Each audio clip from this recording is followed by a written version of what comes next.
नमस्ते, मैं हूँ रेखा सिंह। हमारे यूट्यूब चैनल पर आप सभी का बहुत बहुत स्वागत है। हम आप सबको उठान का गीत सुनाएंगे जो सोहर के बाद गाते हैं। जन में है नावल गिरधारी, जन में है नावल गिरधारी।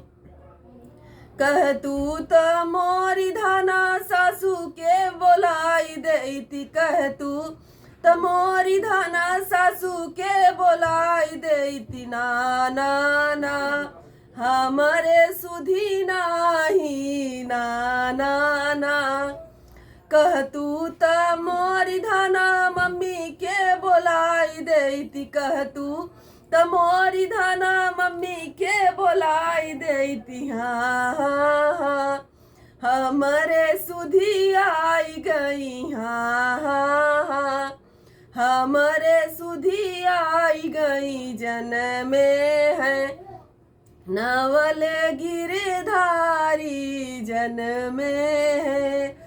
कह तू त मोरी धाना जेठनी के बोलाई देती, कह तू त मोरी धाना जेठनी के बोलाई देती। ना ना ना हमारे सुधी नाही, ना ना ना कह तू त मोरी धाना भाभी के बोलाई देती, कह तू त मोरी धाना भाभी के बोलाई देती। हाँ हाँ हाँ हमारे सुधी आई गई, हाँ हाँ हाँ कह तू त मोरी धाना नंदी के बोलाई देती, कह तू त मोरी धाना नंदी के बोलाई देती। ना ना ना हमारे सुधी नाही, ना ना ना हमारे सुधी नाही।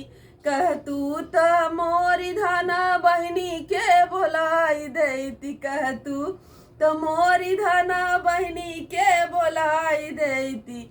हाँ हाँ हाँ हमारे सुधी आई गई, हाँ हाँ हाँ हमारे सुधी आई गई। जन में है नावल गिरधारी, जन में है।